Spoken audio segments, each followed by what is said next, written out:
All right. Let's bring this down a little bit. How's it going, everybody? Royal Crown Code, Omnislash, Autism Boy, Tease Jams, Whiteley. How you guys doing? Oh, let me get this thing off of here. Ooh. What's up, guys? Welcome to the stream. Alright. So I had my breakfast. Yes, yummy. Now it's time for coffee and some farming system propagation. I like it. Sounds good. Sounds good.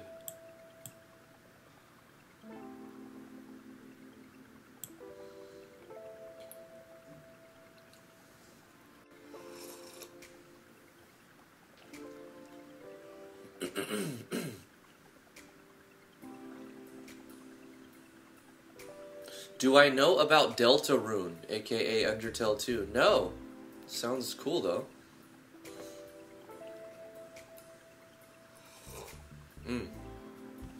Yeah, we should look that up. Definitely need to know about that. Undertale 2. Is it by the same creator? Is that why? It's like the next thing he's doing. You know, he made that whole game with Game Maker. He made the whole thing with GMS 1.3, I think.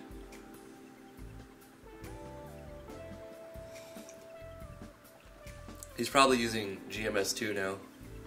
Or maybe he's just paying people to code it with using different libraries. Who knows? But it's kind of fantastic that Undertale was made with Game Maker Studio. Such a huge game.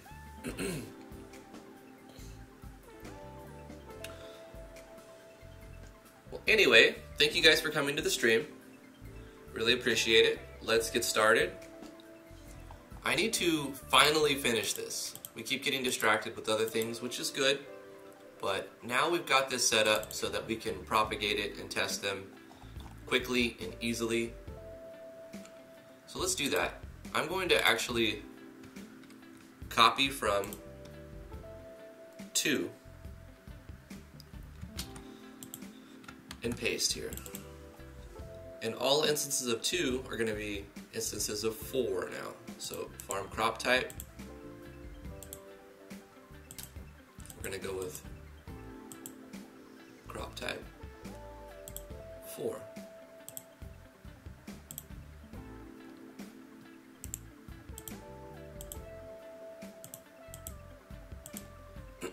And house farm 04 planted. And we'll take these and we'll paste them here and delete the other 2. But also need to change this to constant of 2. Paste them here. Change this to a constant of 3. Get rid of these. Paste them here. Constant of 4. And get rid of these. Yeah, that's nice. Easy. Easy peasy. Change all of our switch conditions to house farm 4 planted.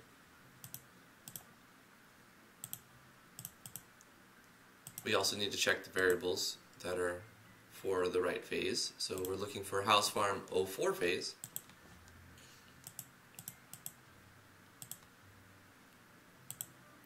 Changing a switch and a variable. And since we've already set them up in a sequential order, like we know we were going to do this from the beginning, excuse me, it makes it easier. It makes it a lot easier.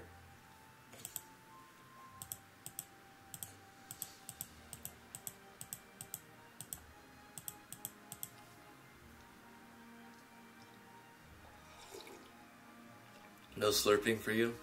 Hey, baby.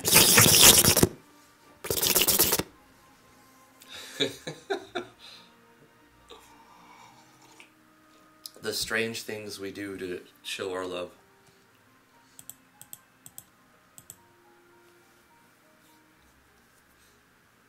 Damn it! Ren says, damn it.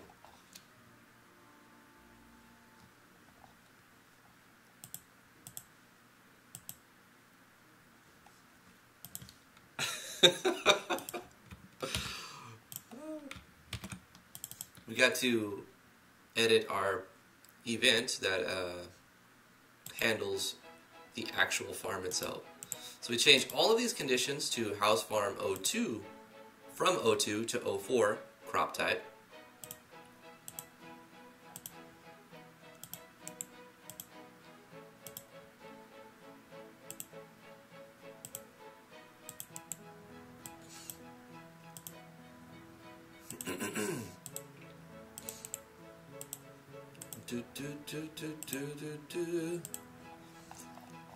All of the music today is from the YouTube copyright-free library.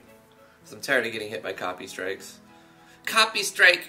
I've never had a copy strike, but a lot of my videos get copyright claimed. Especially this time of year, I have to make the money that I'm going to not make in January. Because it always happens this way. January's money goes like that, and November, December goes up, and then it just like nosedives. Because nobody's buying ads at that time, so I can't get hit right now. So I'm going to be using YouTube's official copyright-free playlist. Well, making my own playlist of the ones that I like. Let me know if the music's too loud or too quiet. I don't think it's too loud. I have the music pretty low, I think. We need to check the right variable here. Oh, not crop type. We want to look at phase. 04 phase. 04 phase. Also, we need to change our move event, right? Our set event location. So from here, we want to go to here. Yes, and we'll copy this to here, and here, and here, and delete the other one.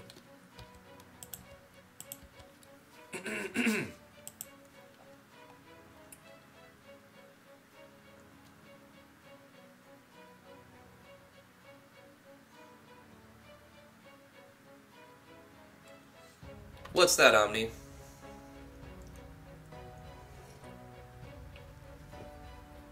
Sugar Zuzu, how you doing?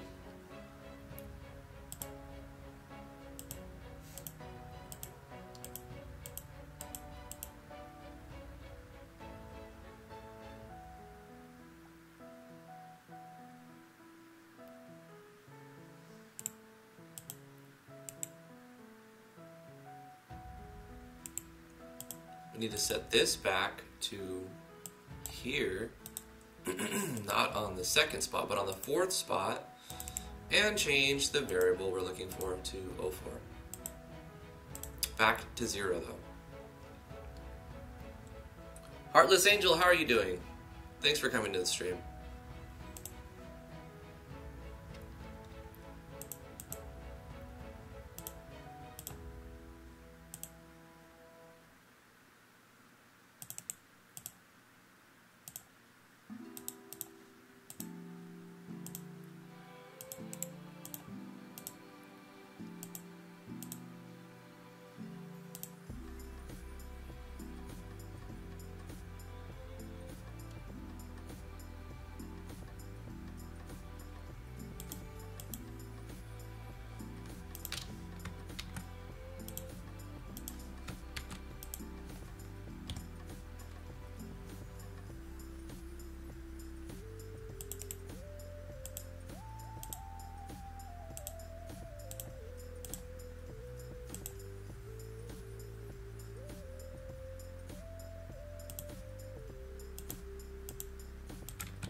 That should work.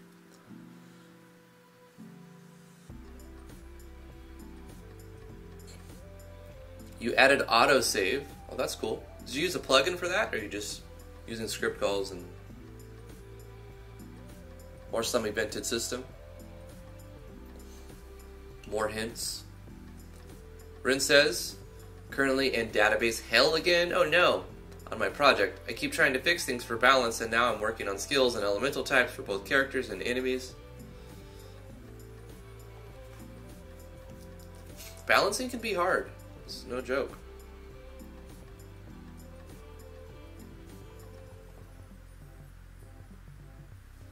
What plugin are you using, Heartless? A lot of games could benefit from an auto-save feature. Not only to stop exploits, but also to just, you know, help the player out in case they forgot to save and it's been like an hour and then they game over. They're like, oh no, they may want to give up on the game because they don't want to go back and replay that hour. Especially if it's very grindy. Well, we've got the 4th event done. I suppose we should test it before we move on to the 5th through 8th.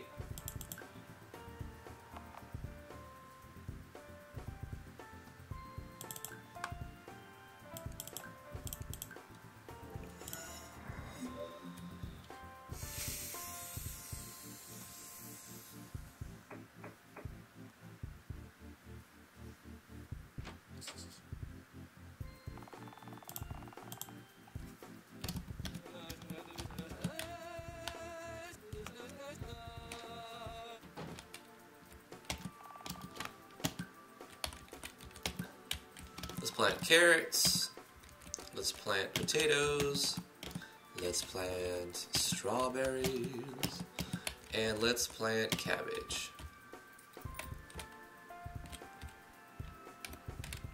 Grow, my pretties, grow. Apparently this one isn't set up right. So we messed something up. What did we forget?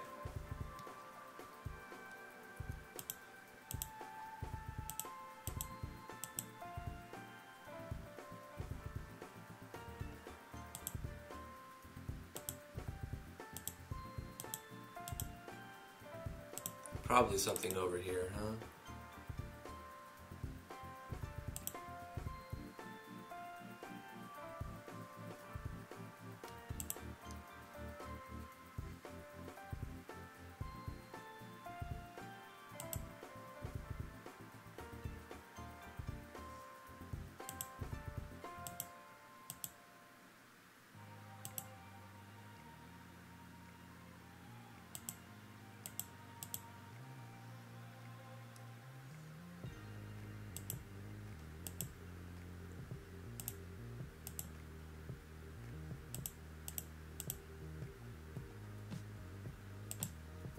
Oh, you know what we would have to do? We forgot to do the common event. It's not going to work without a common event. There's no timer happening. So we're going to copy this, paste this here, make a timer for the 4th plot. Create a variable. Well, we already created it, but we're going to assign the right variable. This is home farm 04 timer. Check conditions for this so that it looks at the timer for the right one. Might make a huge difference, guys. 04 timer. This is going to be 04 phase.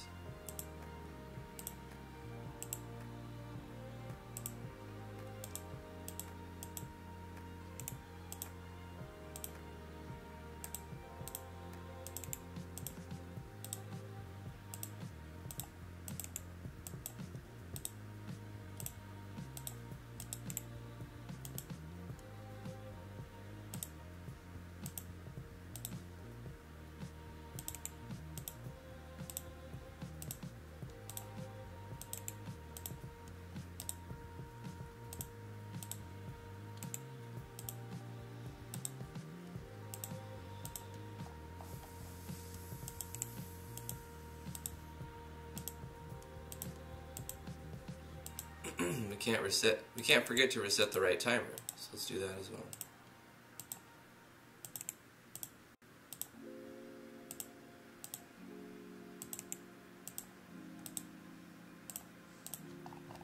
There we go. Just gonna add one to the timer as soon as the switch is on. We gotta check that the switch condition is set right as well. This should be 04 planted. And this one, it has a bug. Didn't even notice. Farm 03 planted is the one that it should be turning on. So the strange thing that's happening is the timer for the third plot was being started once you plant something in plot 2. Didn't even notice that yesterday.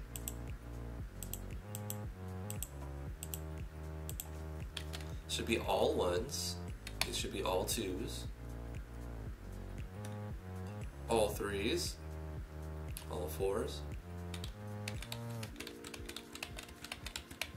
Very nice. Okay, that should work. Z-Yeared, how you doing? Thanks for coming to the stream. How you feeling today? Let's try to test this out again. Fix some bugs. We fixed a bug with the third event, and we hopefully set up the fourth one correctly.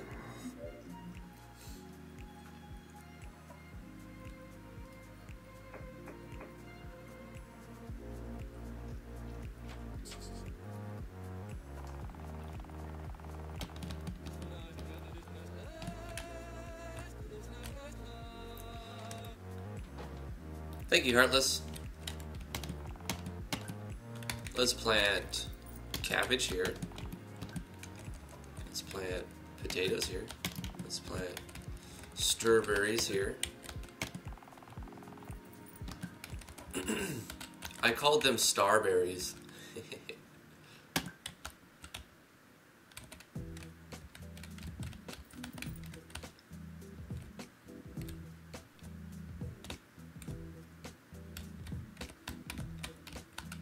There they are. Let's harvest them. Actually, let's change screens and make sure that they're still there.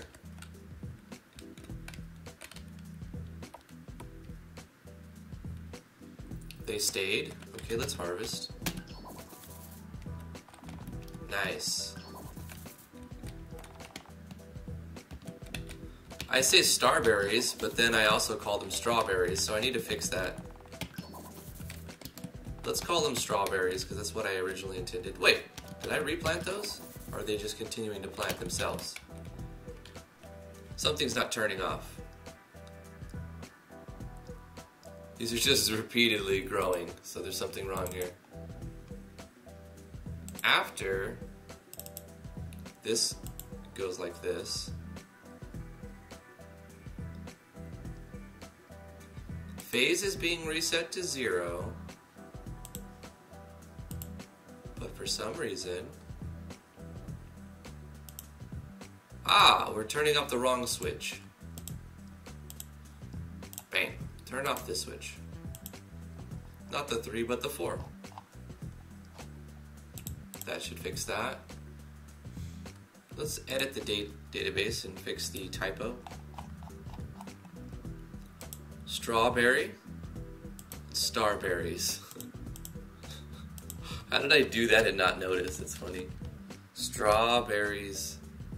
Strawberry seeds. Oh my gosh.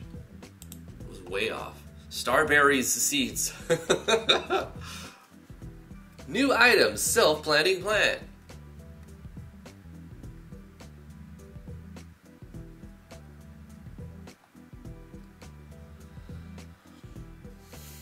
Make a mandrake pet that you grow and it fights with you. What? I love that idea. That's such a cool idea. Make an exception for when you plant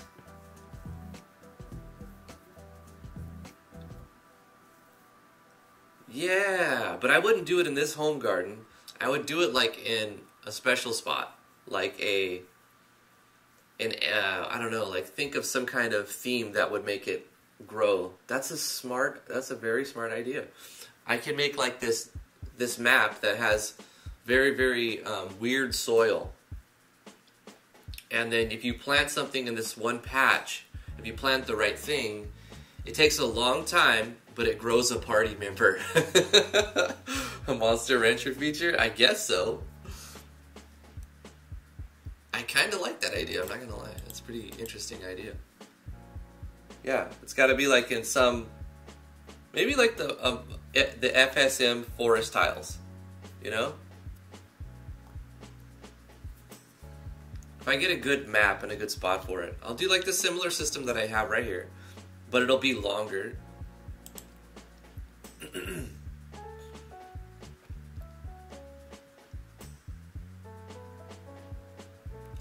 So I still have some things to fix, right? I have to fix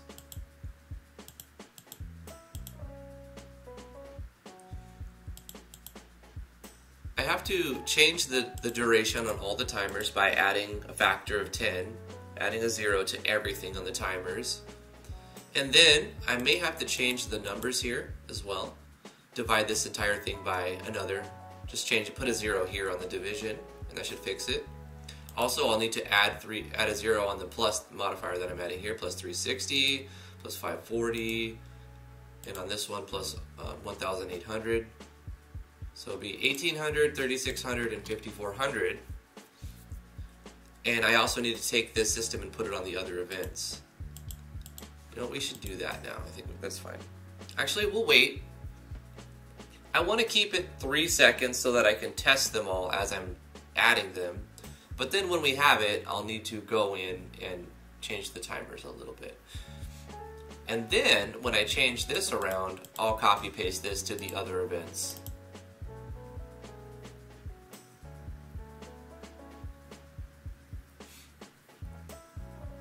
And these are all independent events, so it's not like I could use the event copier for this. I wanted to, I tried to at the beginning, but because they're all specifically using different switches and different timers and different variables, I couldn't figure out a good way to do it that way. So I've got like a manual method of doing it.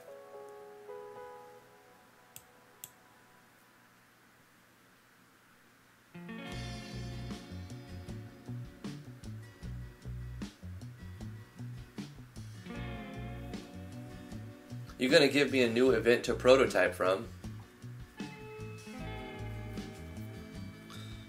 I guess so. I guess that's what's gonna happen.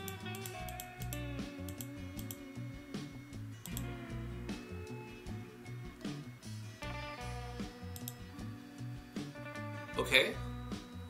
Let's take this event, now that it's working, and propagate it here. Bang, this is our 5. I may need to check the numbers on here. That says 3. Did I change this one? Nope. This has got to be 4. This one's going to be 5.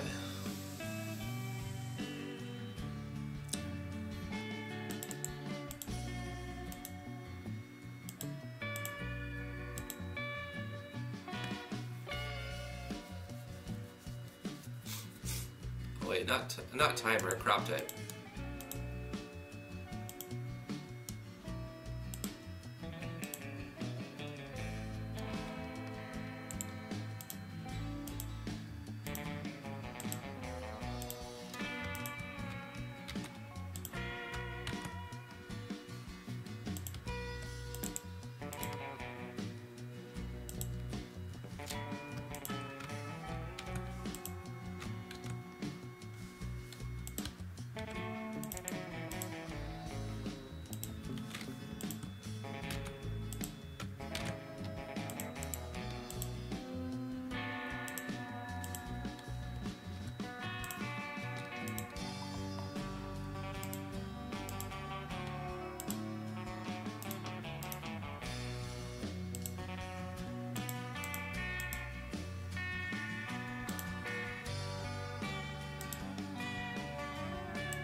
Doc, you talking about Heartless's game?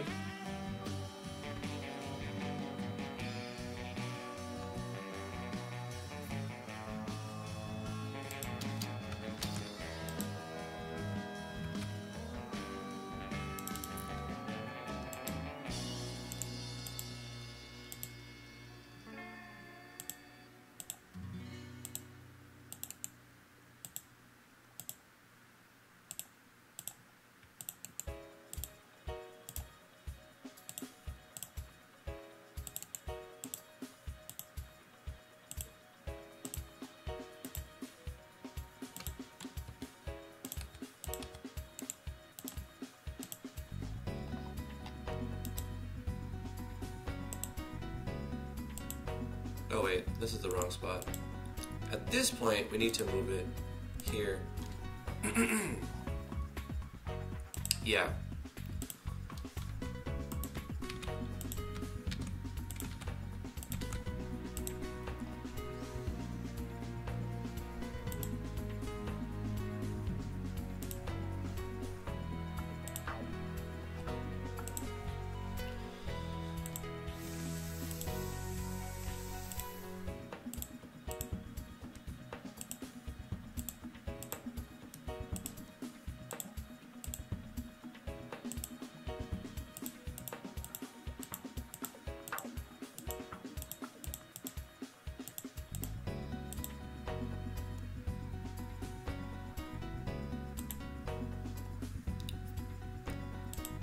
And we need to move the event to a different spot, right here.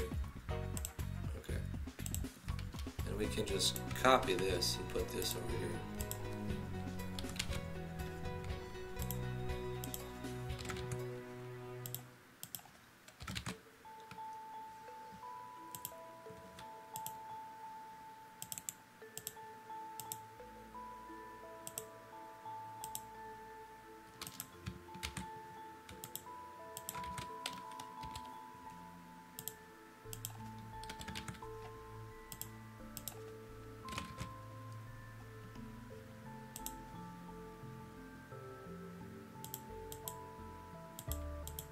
That should work.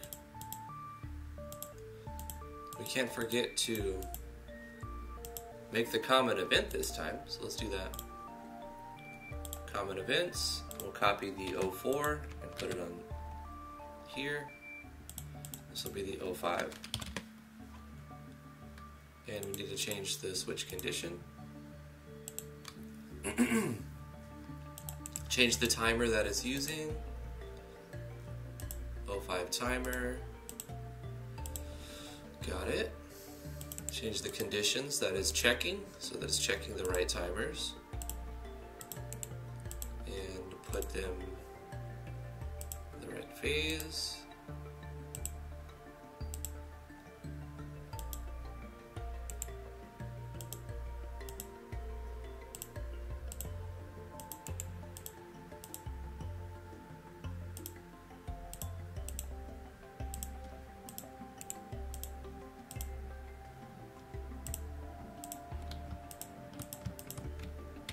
To make it easier, we paste it here.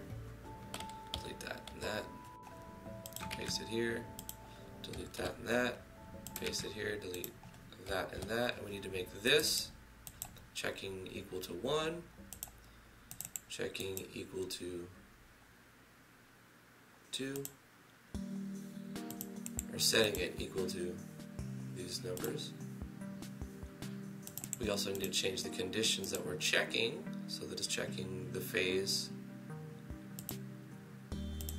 of 5.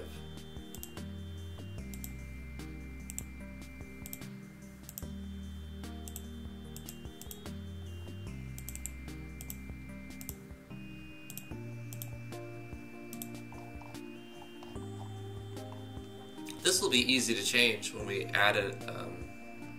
When we want to multiply it, when we want to add to the duration that it requires to grow, we just change this first one. We just go from 1800 or from 180 to 1800, and then it takes 10 times as long. It's a pretty easy switch.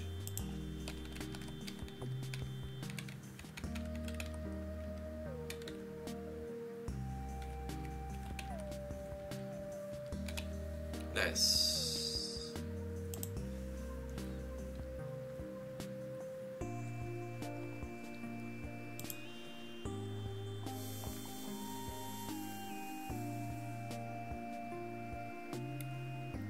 Now we need to test it.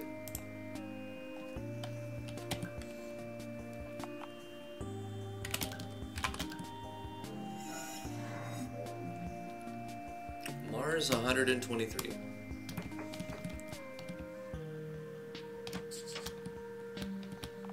Snuh.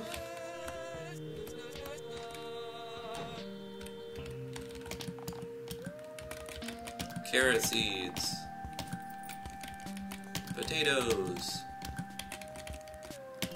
Strawberries. Cabbage. Let's do carrots again over here. They should all work independently of one another on their own timers.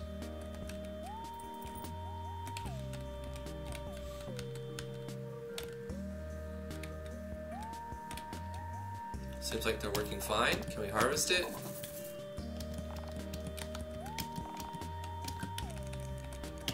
Nice.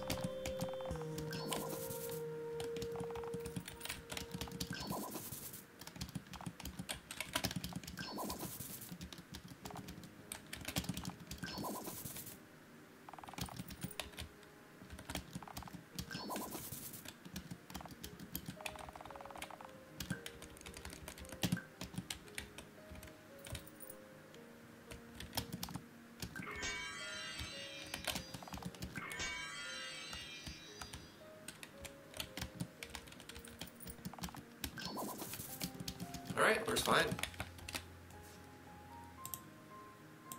Let's take this and put it here. Edit this to be 6. Change this to 6.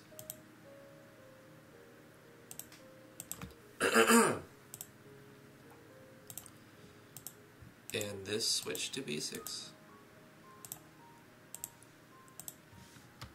Copy here, paste here, and here, and here, and delete the others. Boom, boom, boom, boom, boom, boom. Change this to 2, this to 3, and this to 4.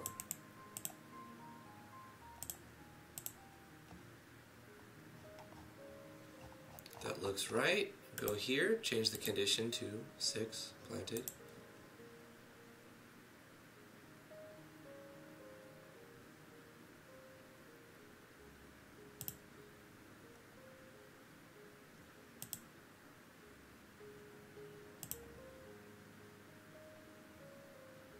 We'll have to change these out. This is why I was copying 2, not 1, right? Because I'm going to change these, the progress report, basically, like how far along your plants are.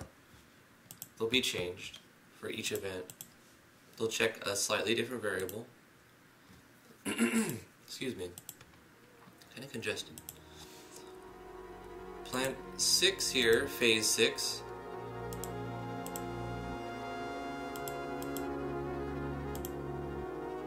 Same here.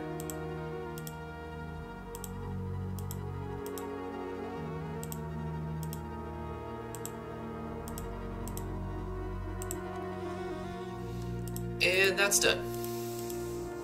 Should be fine. We'll get rid of this here. Let's take this one and put it here. Go to phase 6 for this.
this is a weird song.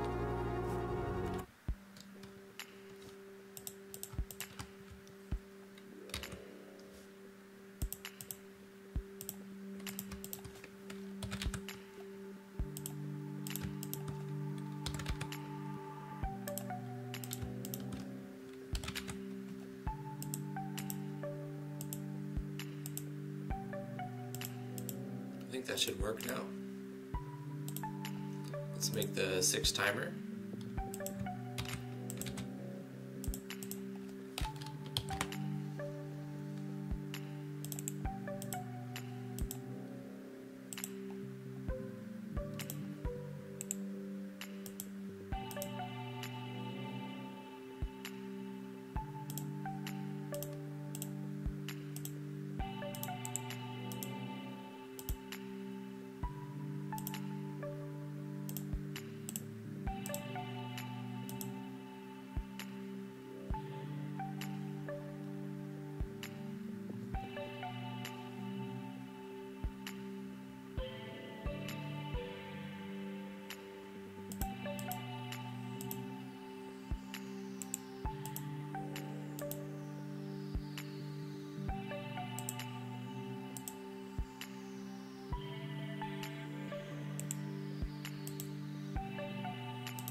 And we test plot number 6. A little monotonous, it is. I know that's true.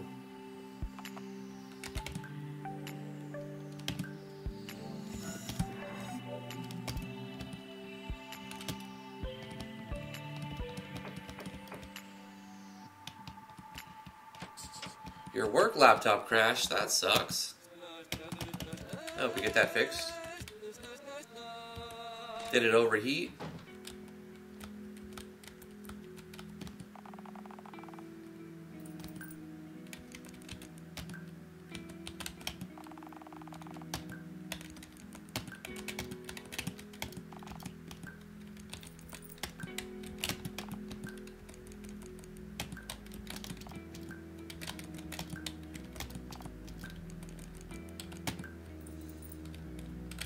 Harvest from 6. Oh, what? Nope, these are not quite right. Something's wrong with 6. So we test it every time. Let's see, crop type 6. This event goes to, it's going to the right location. And this is here. 6 phase goes to 0.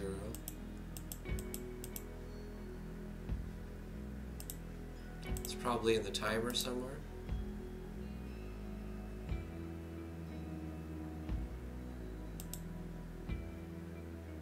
Oh, control the phase? Oh no, we need to control the timer here.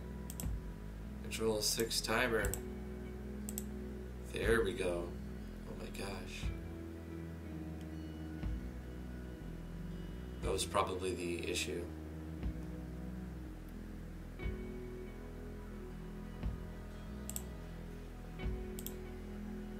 Let's try one more time.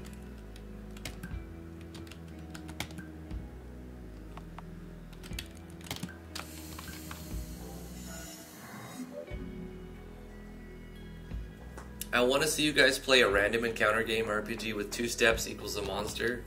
No, please no. Don't wish that upon anybody. Heartless. Something tells me you'll destroy the game in rage. Probably. Most sane people will.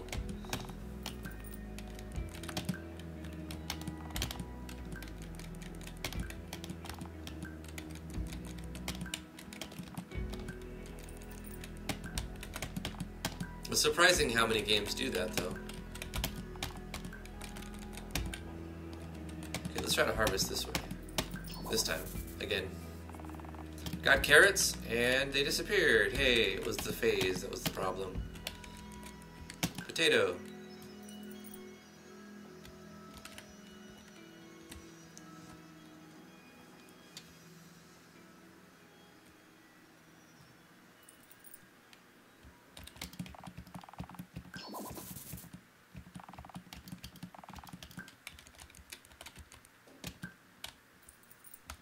Seems to be working fine now.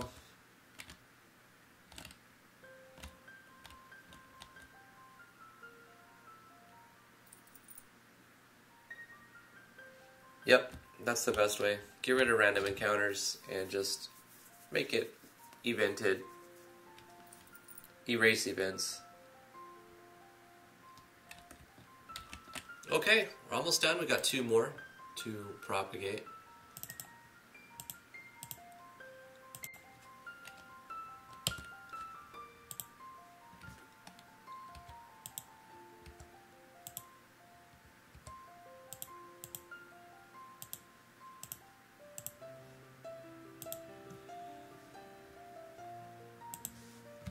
Copy from here this time, paste it here, make this 07.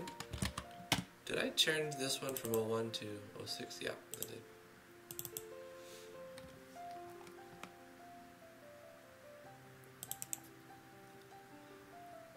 Crop type 07.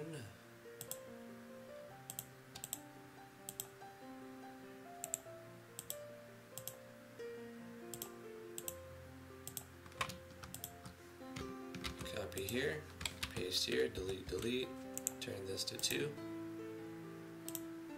paste here, delete, delete, turn this to 3, paste here, delete these, and turn this to 4.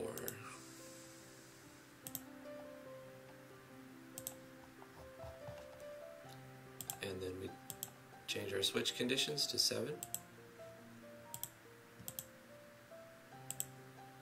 And our variables to 7.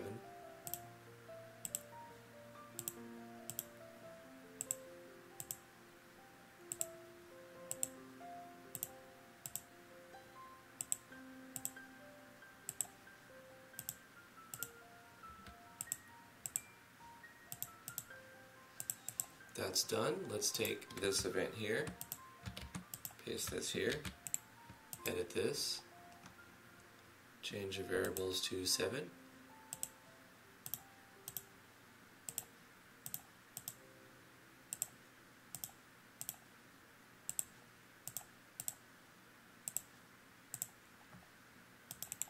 Change our conditions so that it checks the right one.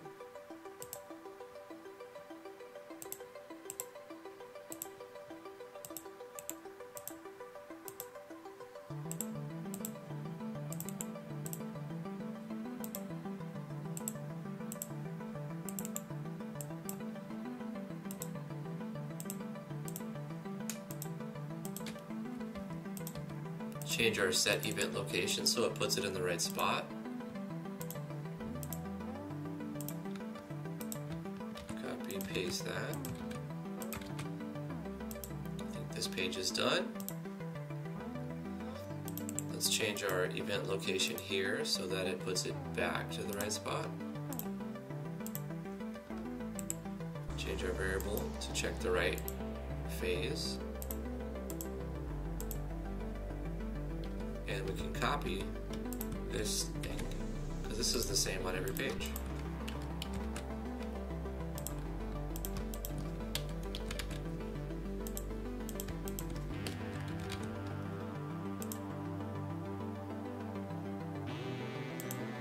add our timer.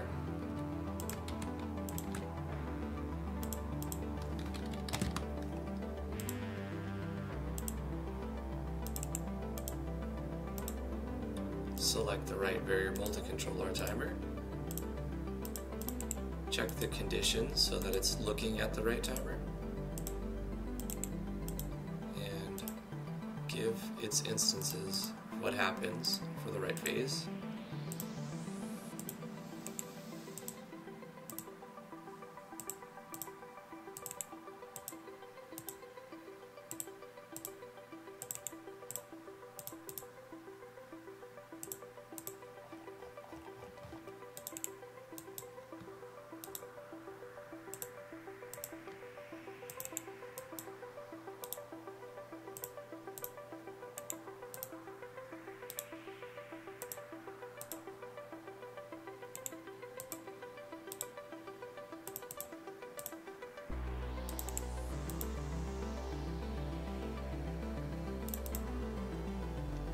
And reset the right timer.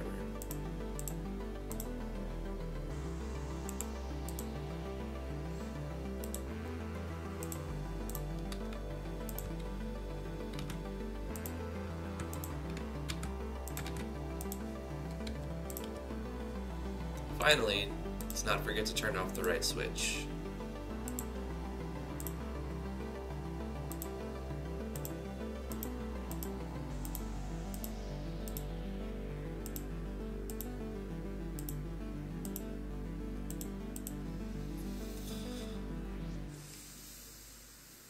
That looks right. That was pretty quick. I think we've got into the flow of things. Let's test it, and then we got one more to do.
That works fine.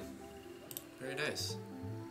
Let's do the same thing one last time. Copy here, paste here. Change this to 08. And change our crop type to 8.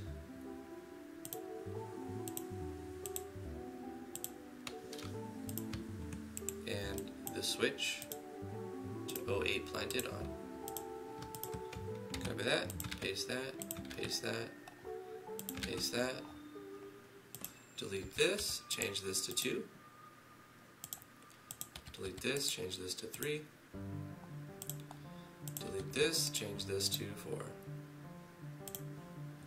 Nice, that was quick. Let's go to the next thing. Change the switch conditions to looking for 8, and the variables to looking for the right phase. Oops, this is supposed to be phase, not crop type.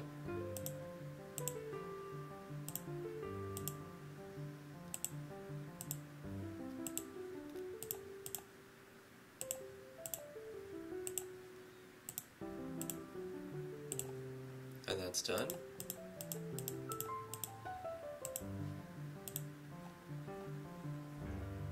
We take this event, copy this, paste this here. Call this timer 8. I may need to double check all my timers. Timer 2. timer 3.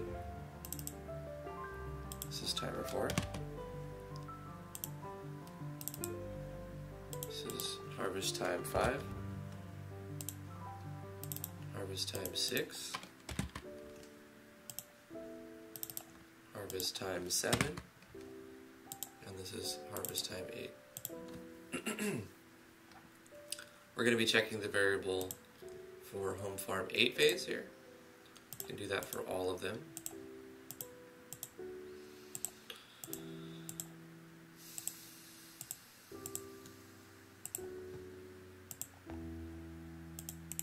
Change the location so it's moving to the right spot.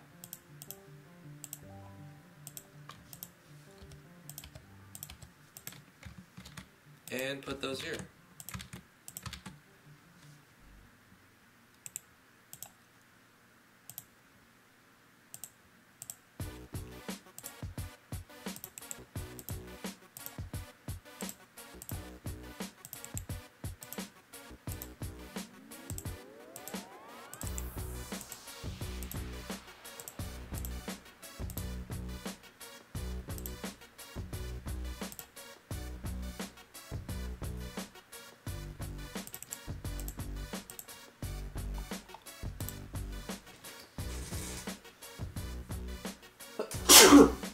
Oh, excuse me.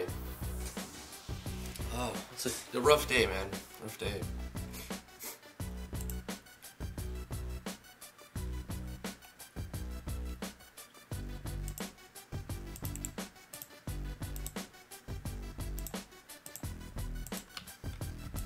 Let's copy these two things. Paste them here, delete the others.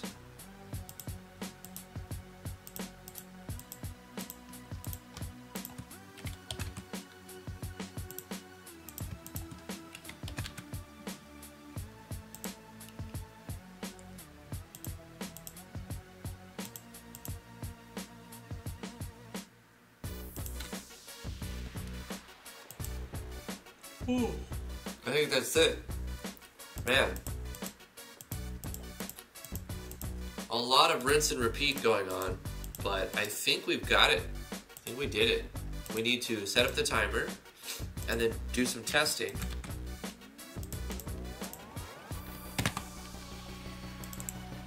And then we're good.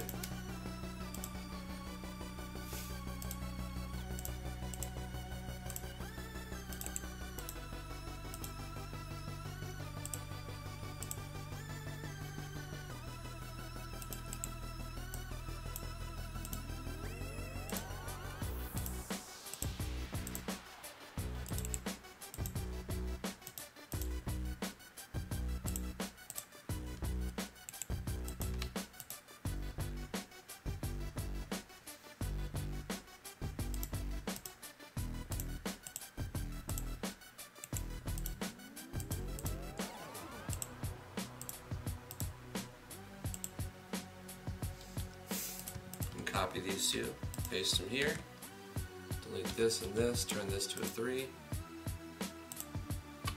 paste them here, delete this and this, turn this to a 2,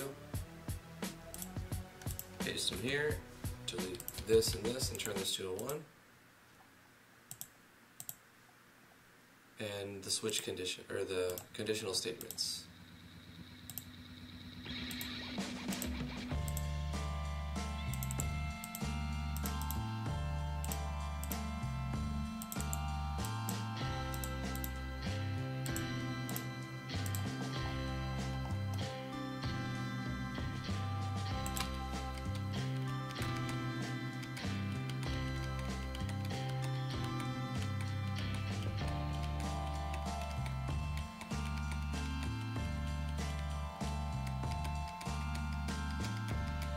Using the right naming convention makes this readable. Otherwise, it would be a nightmare.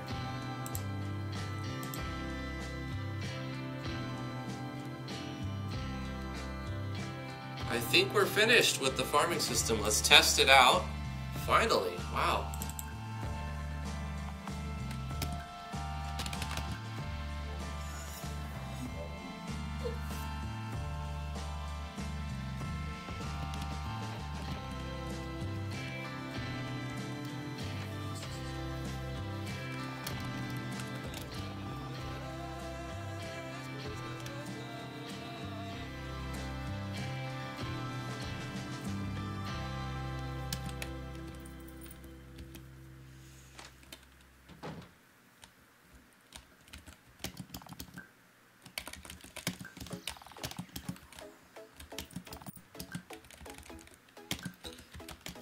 That's not actually true. We actually need to do more to the farming system because we have to set the timers to where they're supposed to be, not 3 seconds. That's easy to do though. We just changed one thing in the common events. But then we need to also change, maybe change, if not change, then just copy paste some stuff from the first event that shows the timer.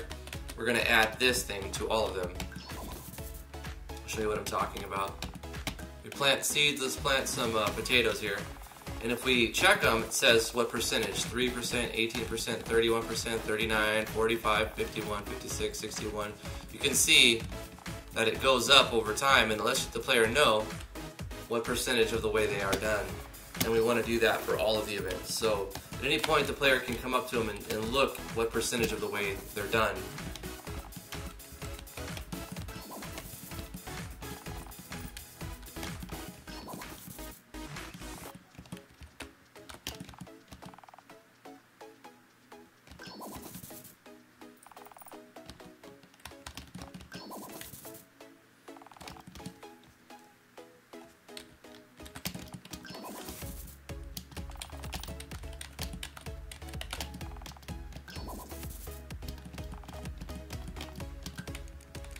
Let's put strawberries here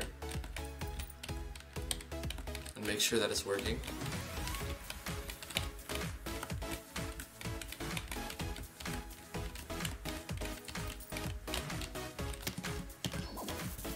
Nice. Cool. Alright, we know that's working. Let's take this code .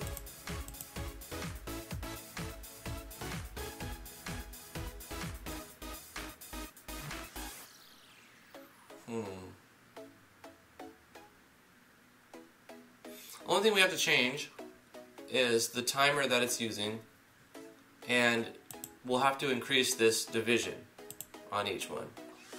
Right here, game variables 51. Come on. Control variables, what is 51? The timer one. So we'll have to change that as well. So we'll just change this to 52 for plot 2. Even the placement of the variables fits the naming convention. It makes it easier on my brain. Nice. And add values to this. Like add this 540 to 5,400 divided by 72. 7,200.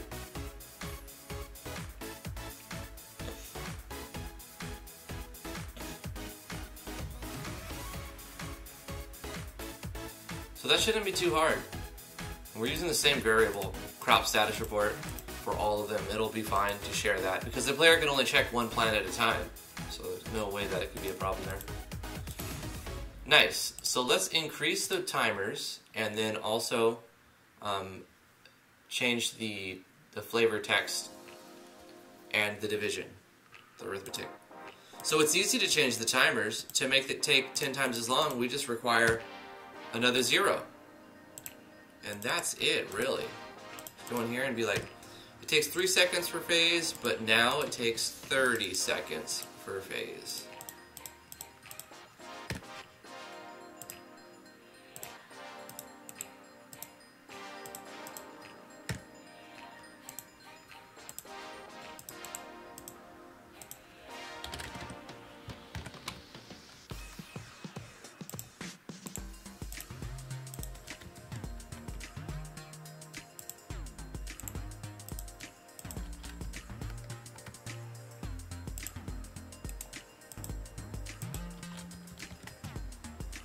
Done. Now it takes 30 seconds for phase. Let's update this so it's dividing by 7,200. And now, actually we can copy paste that. Get quicker.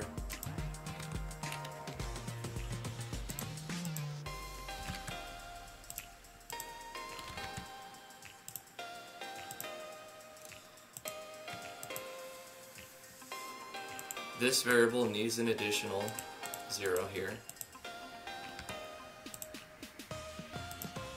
Same thing here. Same thing here.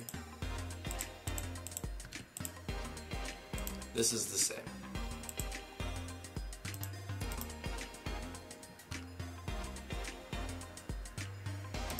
So let's copy this. This is our page 2. Hold on, I actually need to copy all of this. This is our page 2. The difference here is we check the timer for this plot. So farm timer, home farm 2 timer.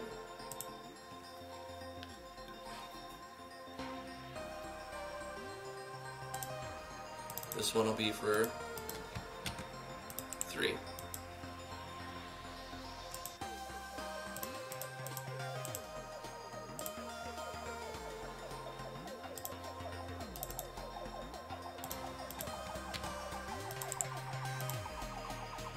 And 4.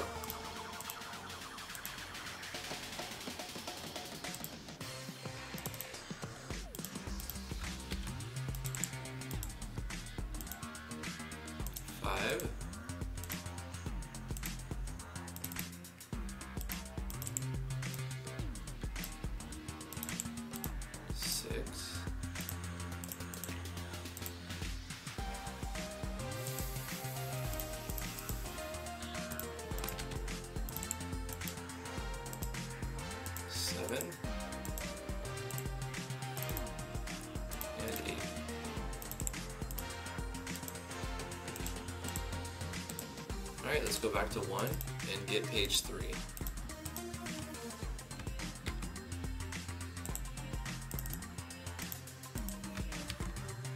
This will need to be changed so that we're using game variables 52.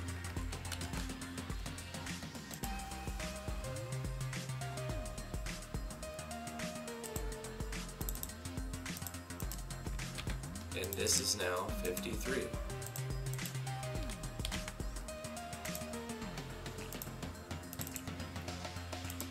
This is 54.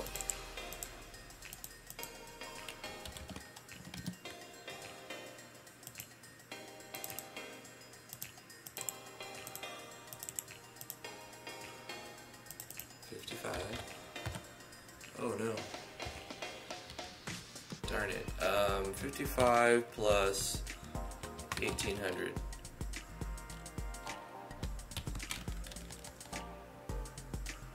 Is that right? Can't hit enter there.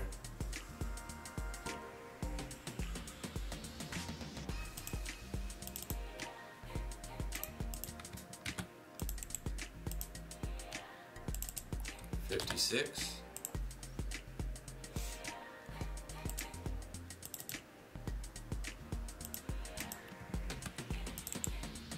$57.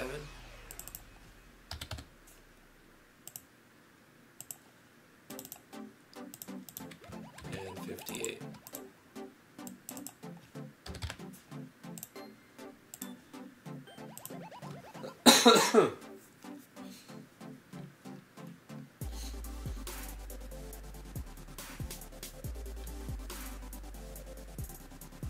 Hey Charles and Nico, how you doing?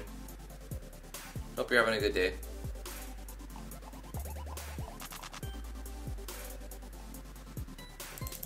We're almost done with this farming system.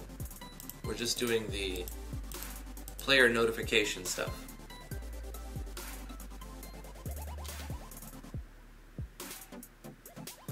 I'm wondering if we should do a gap window thing at the end.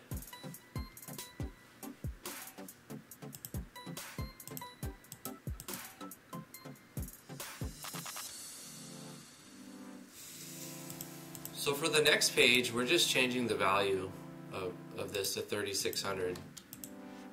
It'd be easier just to... Yeah, it's fine. I'll just go through the same method.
Yeah, you know what? Let's do a gap window notification.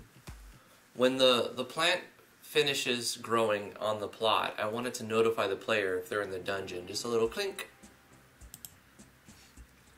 So that's easy. We'll just do a plugin command for gab text and then force gab.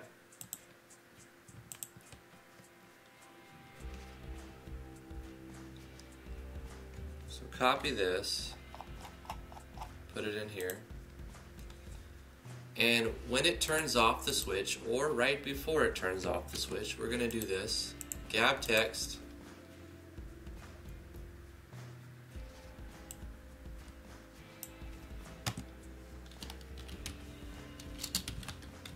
your plant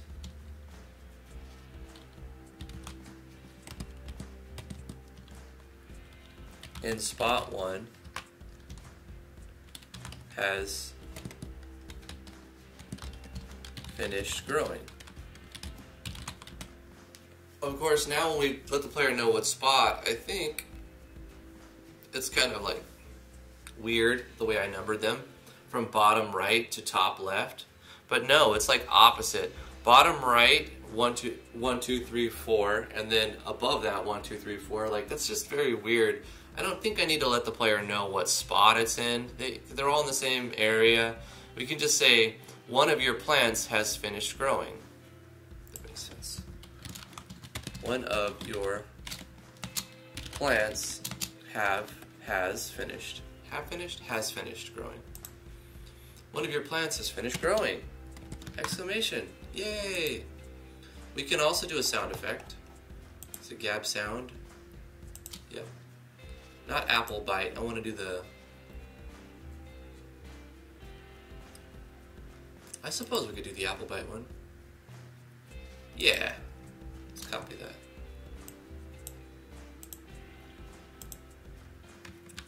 So we prepare a sound effect and a text and then force that to play. So if anything else is in the way, it'll drop everything and show that. That's the way I've set them all up so that they don't like populate a long timer. They just instant. Downside is sometimes stuff will get pushed and you won't be able to see it, but that's fine.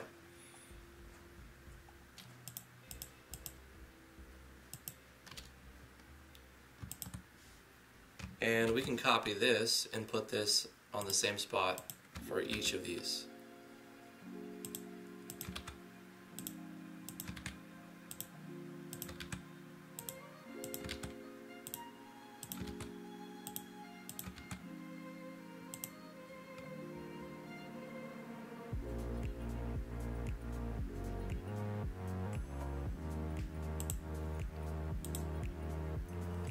Quite a little system we got here. Let's test it a little bit. We got rid of our super fast grow, so it'll take 2 minutes, right? 4 phases of 30 seconds.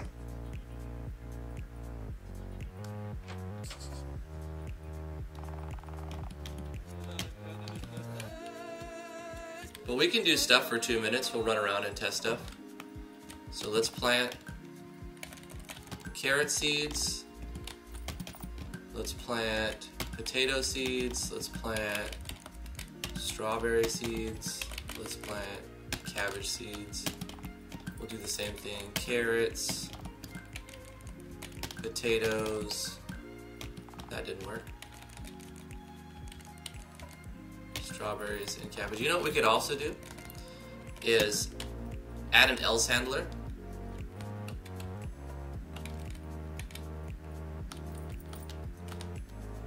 When you place when you're doing the item check, to see if they put something down, it should let the player know you can't plant that or something. If we check it, you can see your plants are growing. They're 28% of the way done, 42% of the way done, 44, 45, 46, 47, 48. And what's cool is we can have this open, 50% of the way done, and even if there's a text box open, the timers are still going. It doesn't stop the timers. If you open the menu, you push a different scene, it will stop the timers. So if you're in a battle, your timers are not running. If you're in your menu, the timers are not running, but they are running right here. You see we went from 50 to 67. 70, 71, 72, 73, 64, 63, this one's 59, 58, 72, this one's 76, 79, this one's 83. And they're growing, they're still growing fast. Let's buy some apples.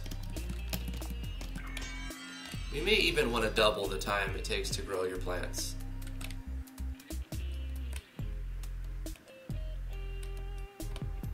It's the merchant selling.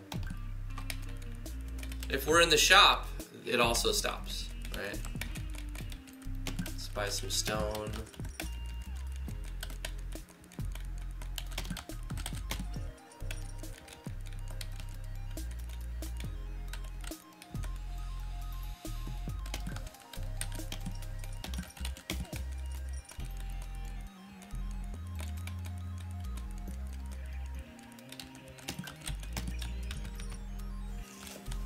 One of your plants has finished growing. One of your plants has finished growing. We should show icons too.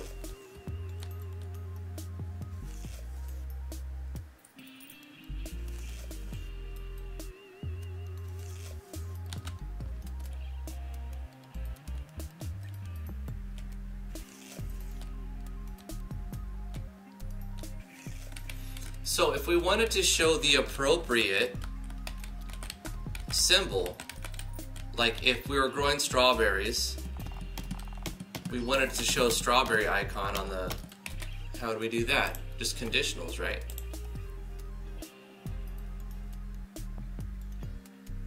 Yeah, we would just do conditionals right here.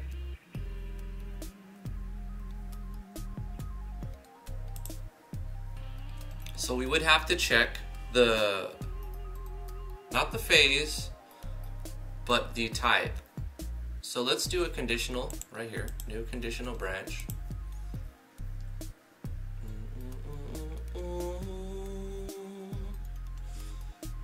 We'll see if the variable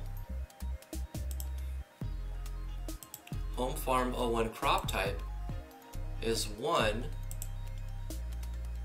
then it does this text.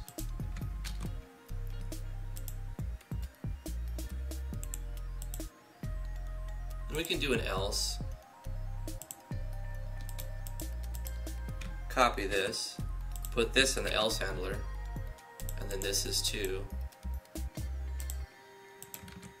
This is 3.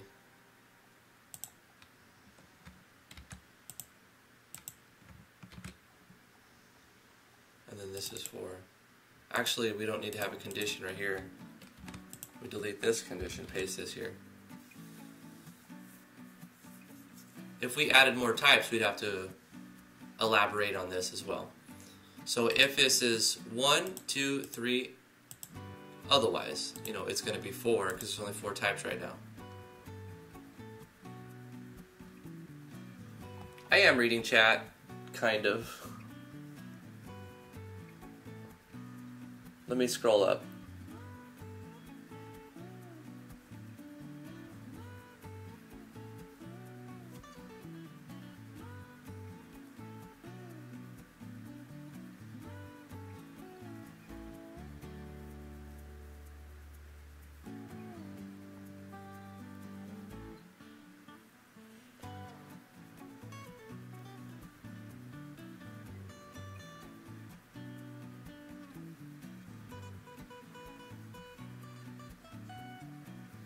Did T refund Sprider Pro? No.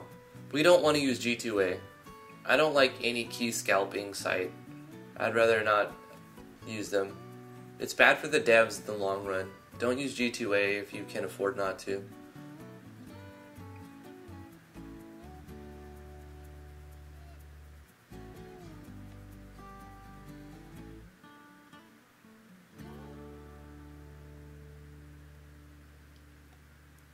The problem with G2A is you get people who are quote-unquote journalists, and they'll contact the devs and say, hey, I've got an audience of so many, And if you can get me 20 or 30 or 50 keys, I can give these out to people and we'll publicize your game, la-da-da. The devs give these guys 20, 30 keys and they throw them on G2A. You know, another thing is you have people doing scammy deals, because in certain countries, I don't know if you know this or not, the prices are not the same. Like, obviously, if a country has less income than another country, the prices are going to reflect that so that Steam could still be in that country and make sales. If the monthly income of a family is only like equivalent of like $500, they're not going to sell $60 games there. They're going to sell those games, but they're going to be an equivalent of like a lot cheaper, right? $15, $20 or whatever. So a lot of people can take keys from that country and sell them in another country through G2A and sites like that, and they just scalp. They scalp prices, and it's bad for the devs. It's bad for the devs. Spriter Pro is a piece of software to make sprites, animated busts for visual novels, RPGs, all kinds of stuff, adventure games. It's really cool. I saw T messing with it. I haven't used it myself, but it looks pretty cool if you get the RPG pack that comes as a DLC. So she was thinking about it, but I told her about G2A, and you don't save enough to merit hurting the devs in the long run. Yeah, you have to buy it, Ikumen.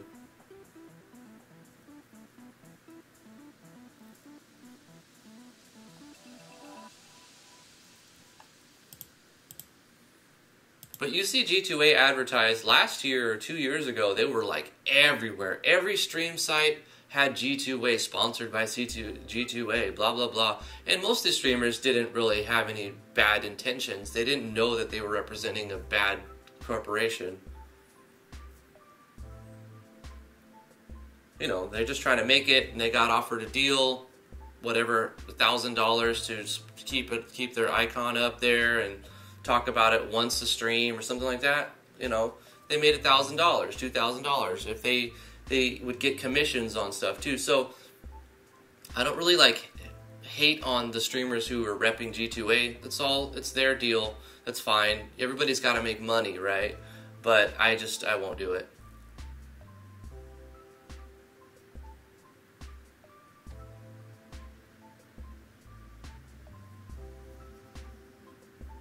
Devin Scott, what's up, dude? How's your day going? How's your project? Are you working on a project right now, Devin?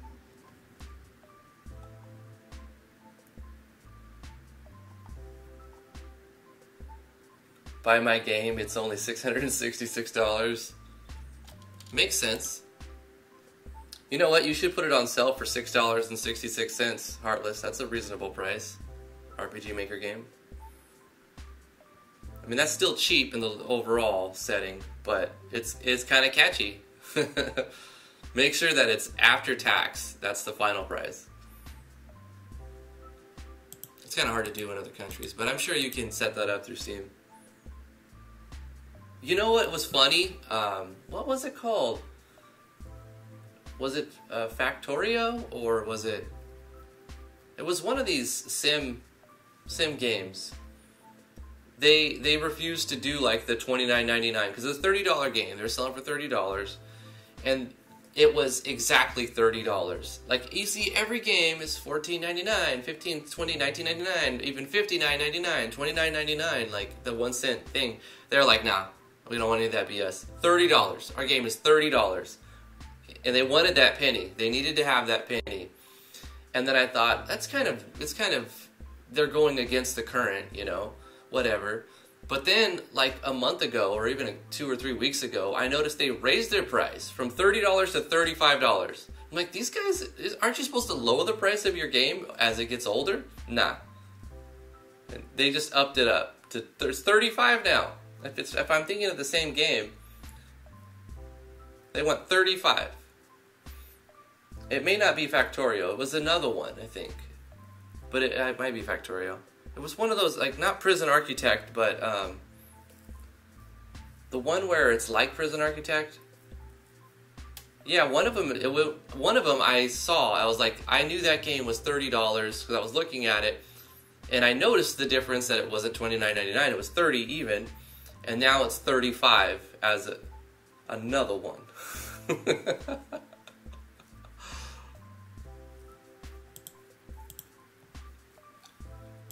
We're almost done with this farming system. This is great. I just want to make some more quality of life changes and put an icon in front of the one of your plants has finished growing. But we need to make a conditional statement checking the variable to see what crop type we've actually selected for that timer. So what I need to know now is, what did I do first? Carrots was the first, potatoes were the second, strawberries were the third, and cabbage is the fourth. So let's do the carrots. The carrot is using icon 256. So in our common events, we can say icon 256, one of your plants has finished growing, and it'll show carrots if the crop type is set to 1. And we'll do the same thing here, /icon, but I don't know what the second one is. It's not 256. Potatoes is 258. So we'll go to common events and put this one to 258. And for item icon, or for the icon for strawberries is 1623. This was at the very bottom, one we custom made using the FSM tile set. We took it in Photoshop and then pasted and enlarged and resized and put it in the iconset.png using Photoshop.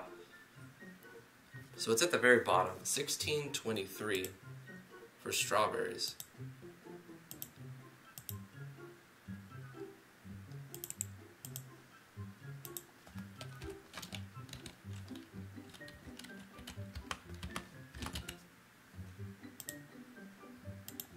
And the last one is cabbage, which was another one. We did the same thing too. 1622.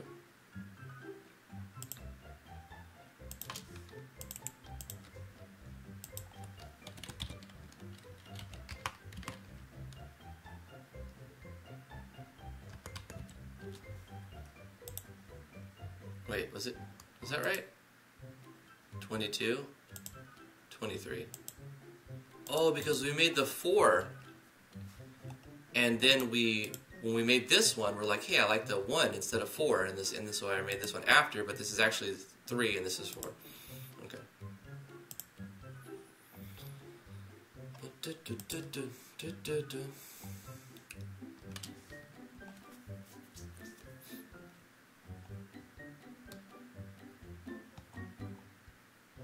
So we just copy this for here, and we kind of delete this one and paste this here. The apple bite will always be there and the force gab will come after, but now we check if farm 2 crop type, right?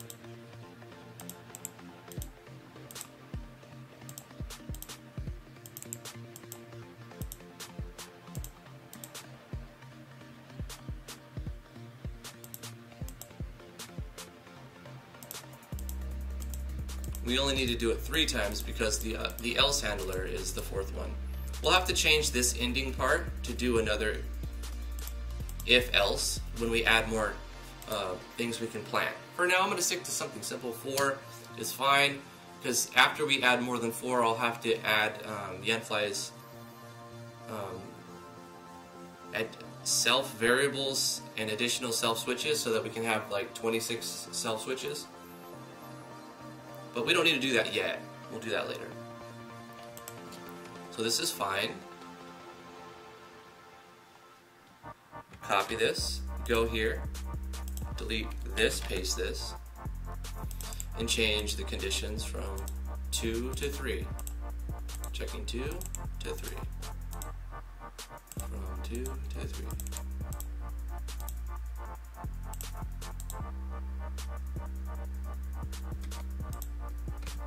Copy this, go here, delete this one, paste this, and from 3 to 4.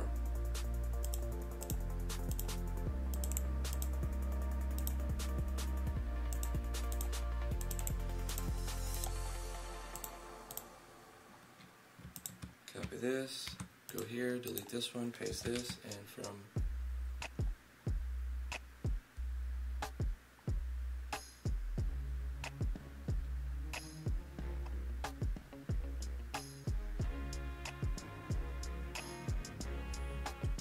no indie game is worth 30 bucks? I don't know about that. Some games are worth 50 bucks, especially or 30 to 50 bucks, especially when it goes on sale, like 50% off, right? And you got to imagine you're going to put your game on sale at some point, and if you put it on sale 33% off, 50% off, or the Steam Summer Sale comes around every year, and stuff goes like 75% off sometimes.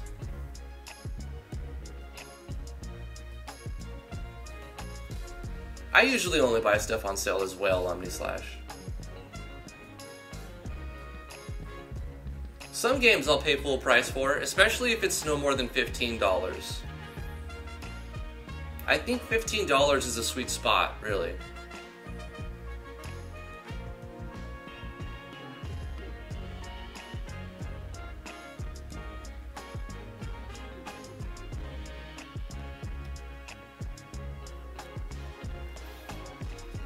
We need to change from 4 to 5 here.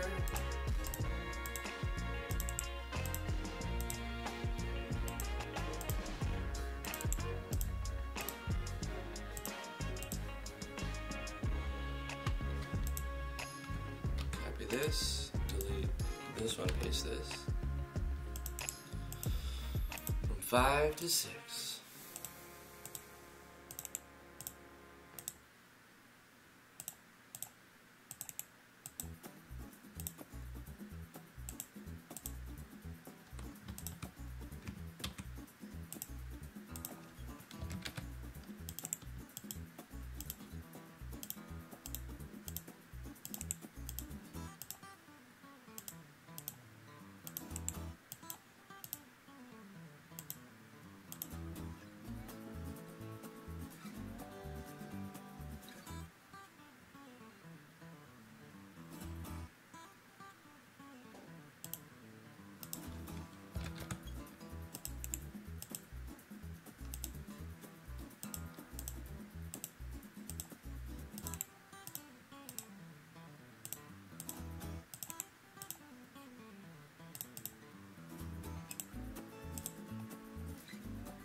That should work.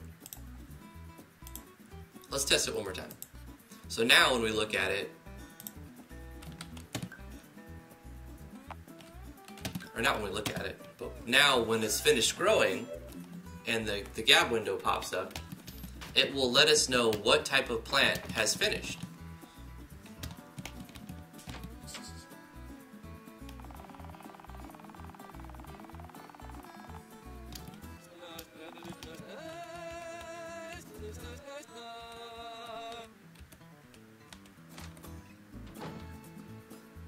Put your game up for $39.99 and place it at 50% off forever. That's not a terrible idea, Cajun One. People will respond to that. Like, if you wanted to sell it for $20, if you keep it at 50% off $39.99, people will probably buy it. You might even make a marginally amount of more sales. It's the same concept that, what was it? Was it JCPenney? No, it was Sears. Back in the day when Sears was like the place to go for jewelry.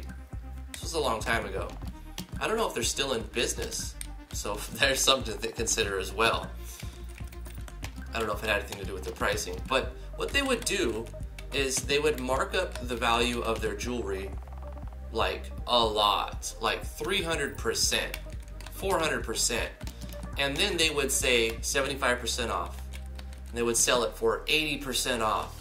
But it's marked up so high already. Like, say it's a $50 gold, you know, piece of jewelry, something, $50 earrings.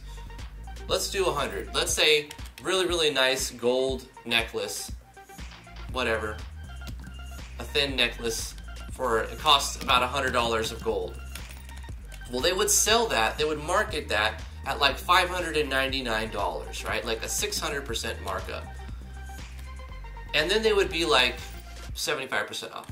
They would sell it for 80% off, like at almost all times, especially around Christmas. Everything would always be at least half off, but they would sell it half off to like 80% off, sometimes even 90% off, because there was such a huge markup on these items. So it cost them $100 of gold. They're selling this necklace for, you know, sometimes a lot. Like the price will be like $999, like $1,000, right? But then they'll go 80% off, right? So you're looking at a $100 gold necklace that's priced at $1,000 retail, right? I don't know where they got these retails. They paid off some jewelers to do it, or appraisers or whatever. And then they would market it at as 80% off. So you're still paying $199, but you're thinking, this is a $1,000 necklace. I'm getting for $200. What a great deal, right? Well, in reality, you're just paying twice what it's worth. But there's some psychology to that. So the Cajun one is not a terrible idea. Hey, oh yeah, that worked. That's right. Those are the potatoes. Those are the strawberries. That's the cabbage, and you see our icon changes on the left side depending on what we've decided to plant. Carrots are done. More carrots. I know they look like turnips more than carrots, but I've seen white carrots. He's almost done. 91%. 84%.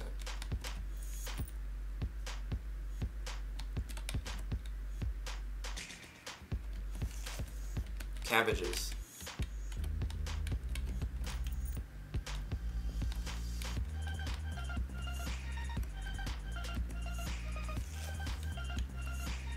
Strawberries. So now our gab window is updated. I want to update the items a little bit too. I was thinking about this. I kind of want the foods to give the player an initial boost as well. So instead of just adding a state, HP plus 20%, I even write it down. I just didn't put it in the items itself. It's supposed to give the player 20% HP and the state, which I didn't actually put down, right? I didn't notice that. So let's go ahead and do that. HP recovered 20%. And we'll take this same thing and put it for potatoes, strawberries, and cabbages. There it is.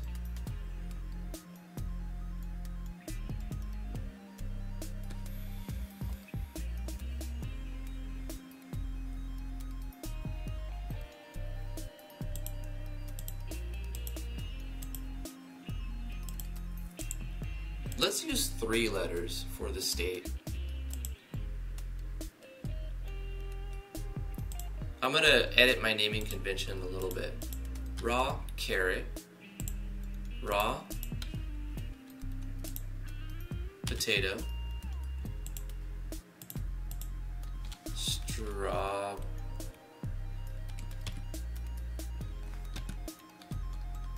strawberry,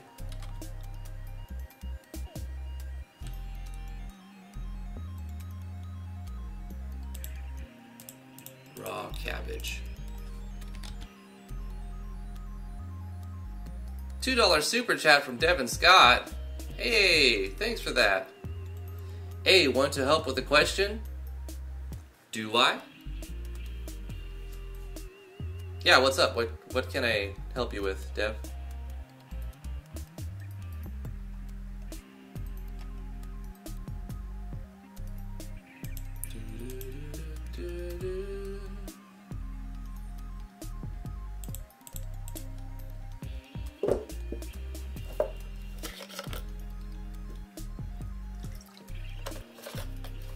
Ready up a bit? Well, I'm ready for it.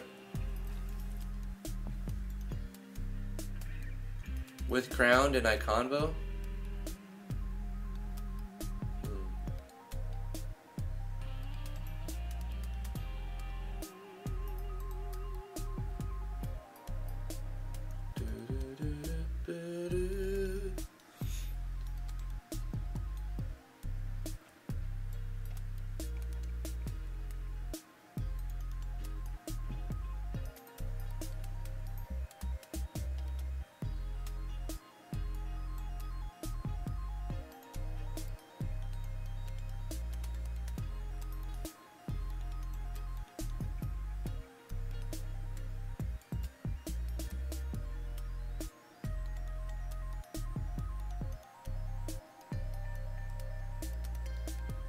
When you're out of arrows, that's where you're stuck with your game. Still trying to figure it out since it's kind of conditional. You know, I don't have enough information to just tell you the answer. You have a skill. I need to see how it works in order to try to figure out the problem.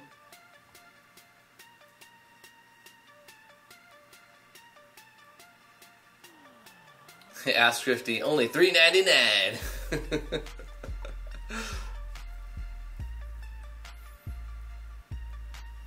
If you can copy paste me the code you're using, or the note tags you're using, Royal,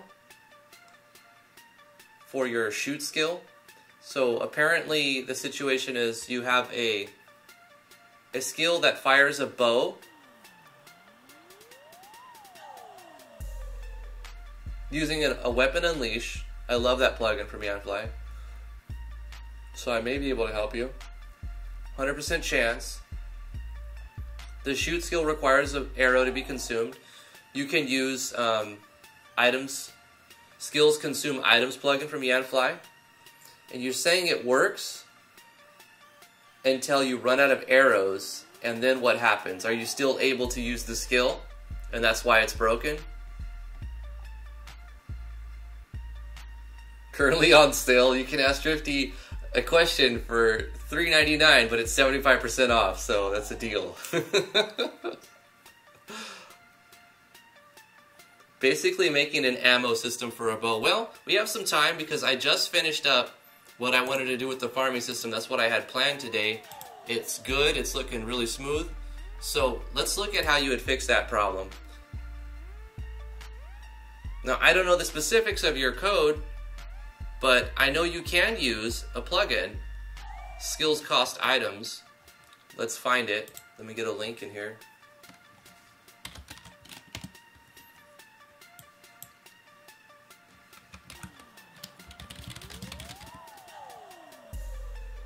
Skill cost items. So we go here. I'm gonna shoot this into the chat here. Bam.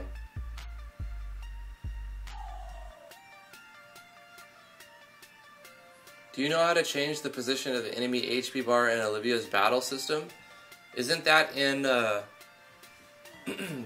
isn't that in the note tags? If that's not in the using note tags, you may be able to do it in here, inside the parameters. You know, look in here, Iku. Go through here very carefully and see all the things that you can change. Visuals might be in here. Text alignment. All this stuff is very malleable. So we got the skill cost items. Let's get this. Save the most recent version. Apparently I already have it, but we'll update it.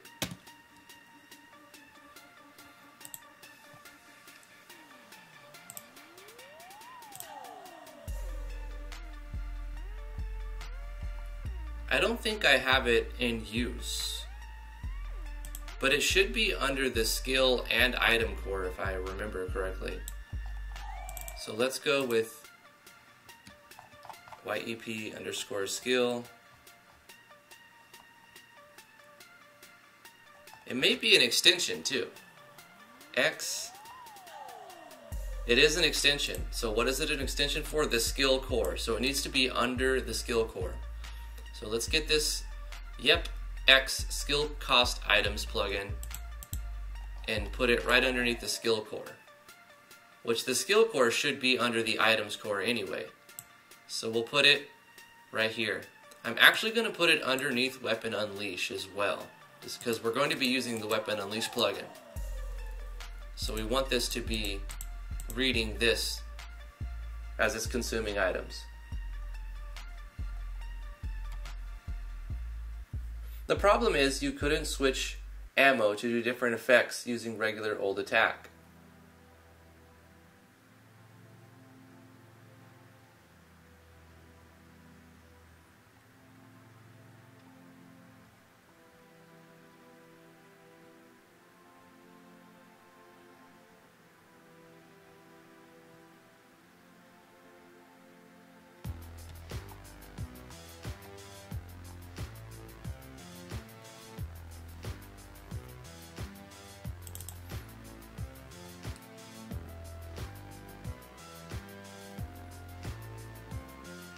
I think we could actually fix both of those problems. So Royal, are you using the skill cost items plugin, or are you just removing the items with like a common event? I do need more information to diagnose the problem.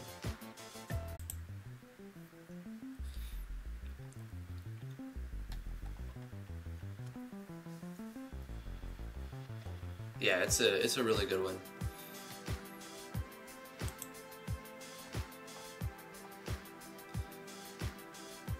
So what you'll have to do is make a conditional statement inside your skill, right? You need to do a weapon unleash, but not just a simple weapon unleash. You need to do lunatic mode weapon unleash that checks the player's database, that checks that checks the player's inventory. Like, so we may have to do looking up the syntax for how to check for if the player's holding an item. But it might be available. So let's go there.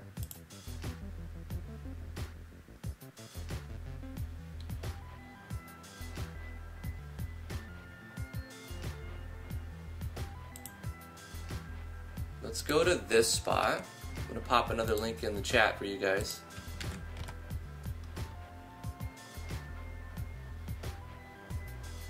It shouldn't be too crazy.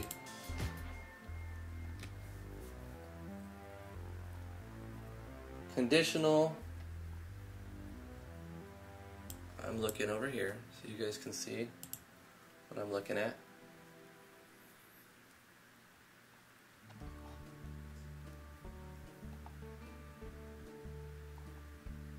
Conditional branch, if this, then this, else that, right? Well, that's pretty basic. Player has item. We might have to hit the forums. Let's open up another tab and see if we can find RPG Maker MVJS code to check if player has item.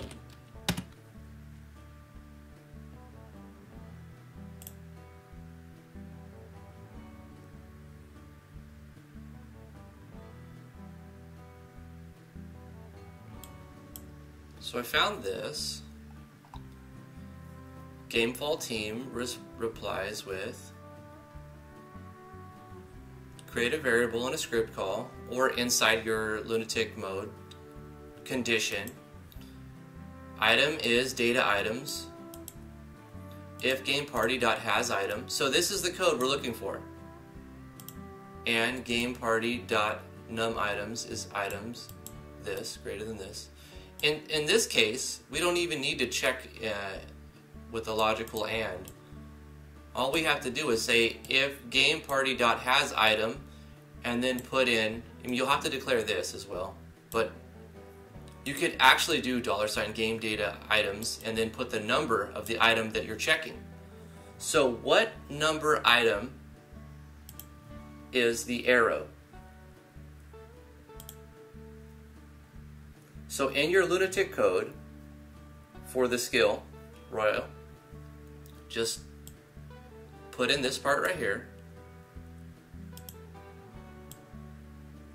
var item equal $data items, remember to capitalize I, and then instead of in, you put the number inside the database that the arrows that you're trying to consume is called, or is using.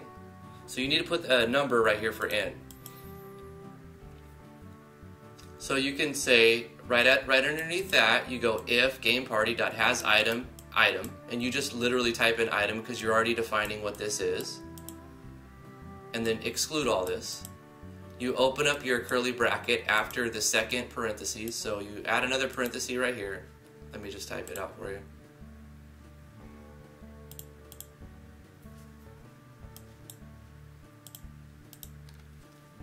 var item equal $data items, and then whatever, what is happening here?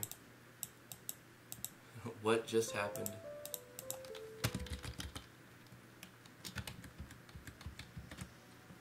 $data. Did it just delete things? That was weird. Items, $data items. You know, use the number here. Arrow number in database.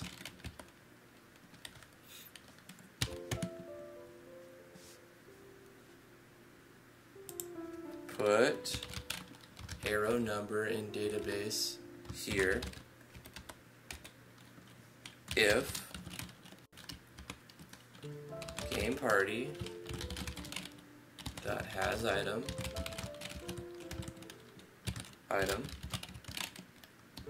like that. Then you put value. Let's look at the code we would need.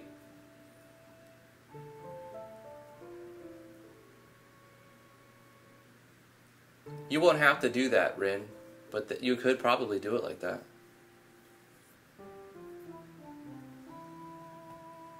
So all we have to do is look at the lunatic code. I'm going to turn this off for now. Look at the lunatic code for the weapon unleash. It should be at the bottom somewhere. And this will be a weapon unleash. Custom weapon unleash. Or no, it would be a replace, right? Custom attack replace. Custom replace attack. We would take this.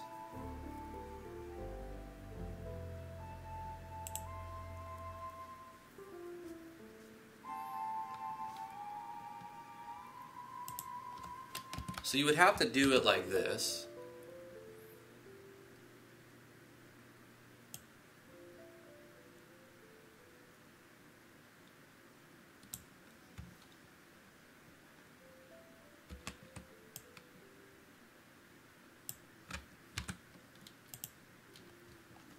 ID equals, you put the number right here of the skill. ID equals whatever number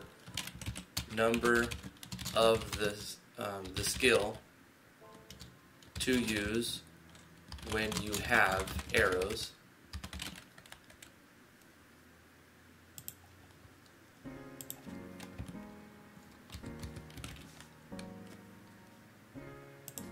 Else ID equals 0, which means it won't use this, it'll just say attack. Or if your basic attack is 1, you could put 1. Otherwise, don't use this arrow attack. So what you could do with this is let you have a sword and a bow equipped at the same time. And if they have the arrows, their attack will be a bow. If they don't have arrows, they'll go up and do a sword attack. But what you can also do is make a skill. What about like in Final Fantasy XI, the ranger had a skill. It was called Scavenge, I think. And he would dig around the ground for like a pebble or an arrow or something. So you can make another skill called Scavenge. So if the player has no arrows, you can make, say, skill 51.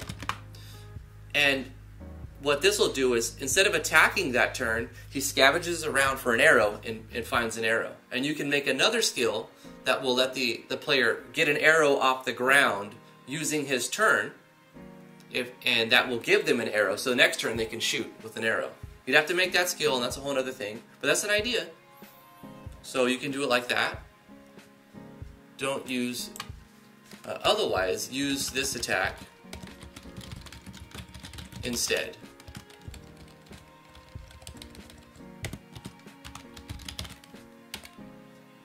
So you would put this note tag, it doesn't need to be like that.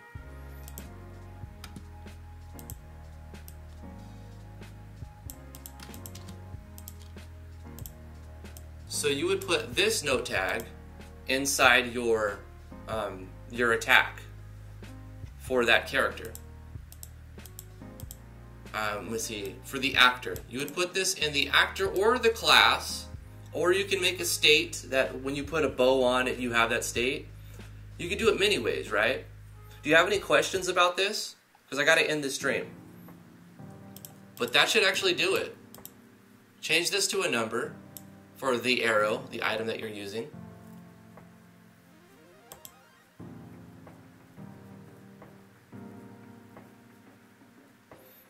You could also, if this doesn't work, take this away. Hold up, because this may not eval before an if statement. It should, but if it doesn't use an eval for this, you can still do this code without evaling this first line by just straight up going like this. Copy this, put this in here. It should work exactly the same. So if it only will eval a condition at the beginning,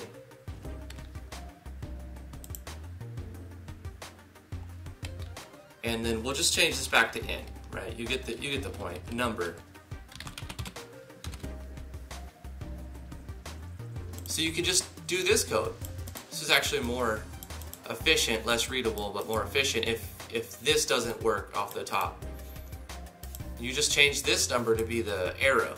So if the party has arrows, then you use your arrow attack. Otherwise, use this different attack. Nice. I hope that works for you, Royal. Let me know in Discord. That's going to do it for this stream, guys. Thank you for coming. I really appreciate it. I love you guys very much. If you like what I do and want to show your support, you can always back me on Patreon. That's patreon.com/driftwoodgaming. If you want to follow me on Twitter, I'm at twitter.com/driftwoodgaming, twitch.tv/driftwoodgaming. Subscribe to the channel if you're new here, or if you just haven't subbed yet, please do that.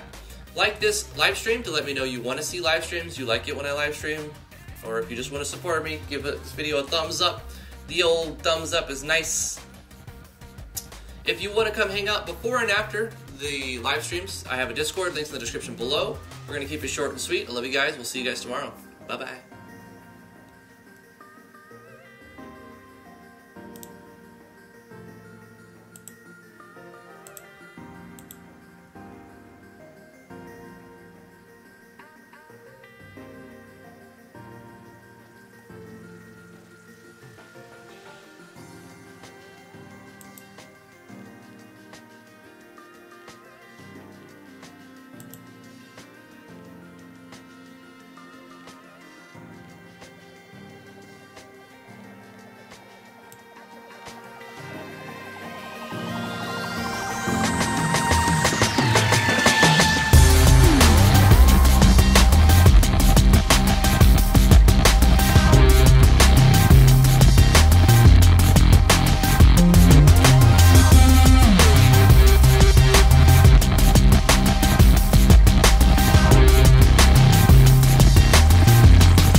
That loud.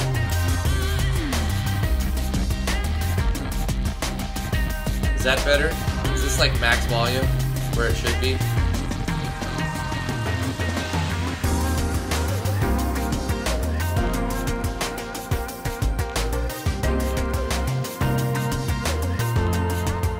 Okay, that's good to know.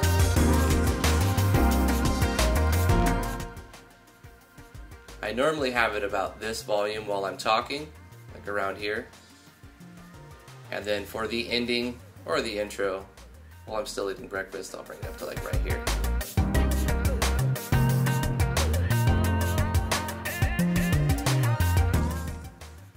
Bye guys.